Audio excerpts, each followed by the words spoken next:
정치권 소식 살펴보겠습니다. 더불어민주당 이재명 후보는 쌀집 아저씨라는 애칭으로 불렸던 김영희 전 PD를 홍보미디어 본부장으로 영입한다고 발표했습니다. 국회 취재기자 연결해서 자세한 내용 들어보겠습니다. 정주희 기자.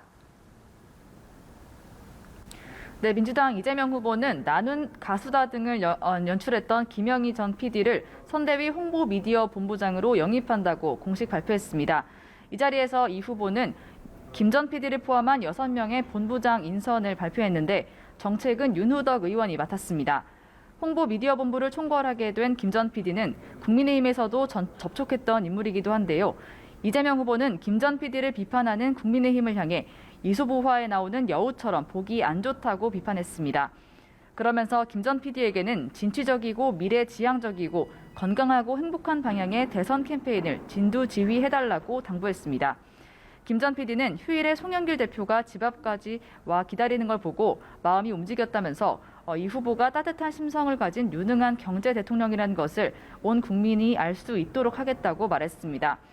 한편 영입 1호 인사인 조동연 공동상임선대위원장의 사생활이 논란이 되고 있는 가운데 이재명 후보는 국민의 판단을 지켜보겠다고 밝혔습니다. 네, 국민의힘 윤석열 후보와 이준석 대표는 선대위를 놓고 공개적으로 충돌 중인데요. 상황은 진전이 됐습니까? 네, 국민의힘 윤석열 후보와 이준석 대표의 갈등은 장기화되는 모습입니다. 어제 부산의 장제원 의원 사무실을 찾았던 이 대표는 전남 순천으로 이동한 뒤 오늘은 배를 타고 제주도로 간 것으로 알려졌는데요. 당장 서울로 올라올 계획은 없다고 전해집니다.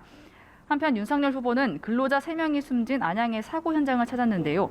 도로에 매설 작업을 하다 사고가 난 현장을 둘러본 윤 후보는 간단한 실수 하나가 정말 비참한 사고를 초래했다며 중대재해처벌법 등은 사고를 예방하는 데 중점을 둬야 한다고 강조했습니다.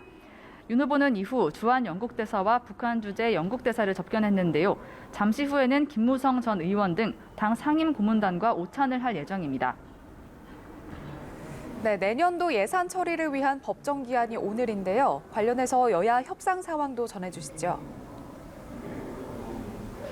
네, 여야는 총 규모를 607조 9천억 원으로 하는 데는 합의를 이뤘지만 최종 합의문은 아직 나오지 않았습니다. 막판 진통을 겪고 있는 이유는 경항공모함 예산 때문인데요.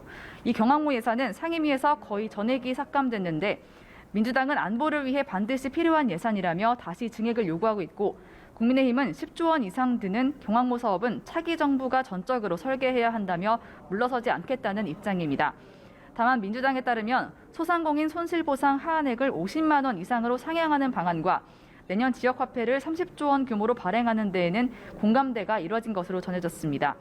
여야 모두 예산 처리 법정 기한을 지키겠다는 입장인 가운데 합의문도 윤곽은 나왔다고 하는데요. 저녁 8시에 본회의를 계획하고 있는데 양도소득세를 상향하는 소득세법 개정안 등 주요 법안들을 먼저 처리할 것으로 보입니다. 지금까지 국회에서 연합뉴스TV 정주희입니다.